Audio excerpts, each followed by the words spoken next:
അങ്ങനെ iPhone 16 pro കിട്ടിയിട്ടുണ്ട്. 256 GB natural titanium. Natural titanium ഇവിടെ കളർ വന്നിട്ടുണ്ട്. 256 GB മിഡിൽ ഈസ്റ്റ് വേർഷനാണ് ഞാൻ വാങ്ങിയിട്ടുള്ളത്, noon.com. അപ്പോൾ നമുക്ക് തുറന്നു നോക്കാം എങ്ങനെയുണ്ട് സംഭവങ്ങൾ. ഓക്കെ, മിഡിൽ ഈസ്റ്റ് വേർഷൻ എന്നാൽ ഇത് A3292 ആണെങ്കിൽ മിഡിൽ ഈസ്റ്റ് വേർഷനാണ്, അങ്ങനെയാണ് മനസ്സിലാക്കാൻ പറ്റുക.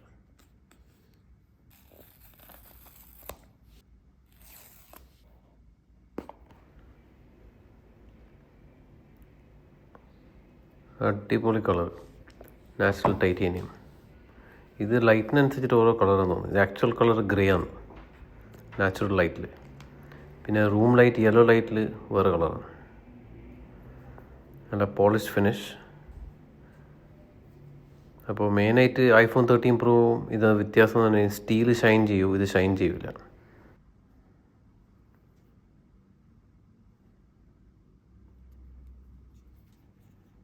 ഇതിൻ്റെ അടിഭാഗം USB-C ആണ്. USB-C.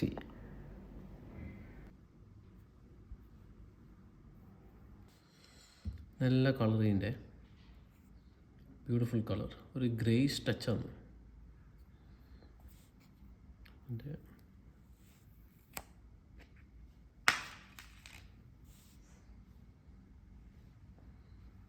നൈസ്.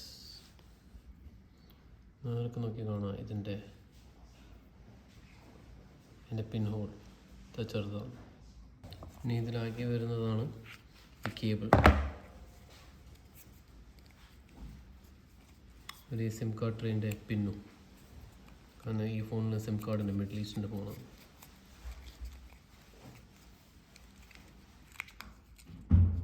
കേബിൾ നല്ല മെറ്റീരിയലാണ്, തുണിൻ്റെ. ഇത് USB to USB-C ആണ്, രണ്ട് ഭാഗം USB-C. അങ്ങനെ ആകുമ്പോൾ ചാർജിങ്ങും ഡേറ്റ ട്രാൻസ്ഫറും ഫാസ്റ്റായിരിക്കും ഇൻഷാ അല്ലാഹ്. പിന്നെ ഇത് മാനുവൽ, യൂഷ്വൽ ഐഫോൺ 16 പ്രോയും എല്ലാ ഐഫോണിൻ്റെ കൂടെ വരുന്ന മാനുവൽ. അതിപ്പോൾ ഇവർ നല്ലോണം കുറച്ചിട്ടുണ്ട്. ക്വിക്ക് സ്റ്റാർട്ട് ഗൈഡൊന്നും കാര്യമായിട്ട് കാണുന്നില്ല.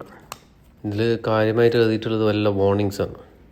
ആദ്യമായി സൂക്ഷിച്ചോ, എന്തെങ്കിലും ലൈക്ക് ചെയ്യാൻ ആപ്പിളിനെ പറയണ്ട. നമുക്കിനി പവർ ഓൺ ചെയ്തിട്ട് നോക്കാം ഇത് എത്ര സമയം എടുക്കുന്നുണ്ട് മെയിൻ പേജ് എത്താൻ.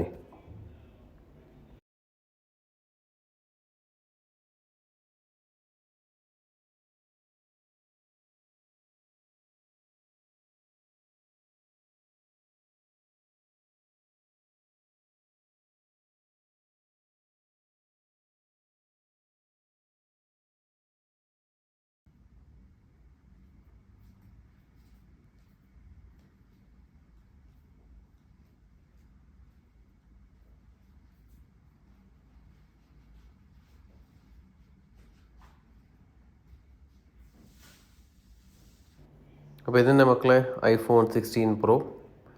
ഇത് കൂടുതൽ ഉപയോഗിച്ചിട്ട് ഇതിൻ്റെ റിവ്യൂ തരാം, ഒരു കമ്പാരിസൺ തരാം. 13 പ്രോ എന്ന് നമ്മൾ 16 പ്രോ അപ്ഗ്രേഡ് ചെയ്യുമ്പോൾ എന്താണ് വ്യത്യാസം, അതായിരിക്കും നെക്സ്റ്റ് വീഡിയോ.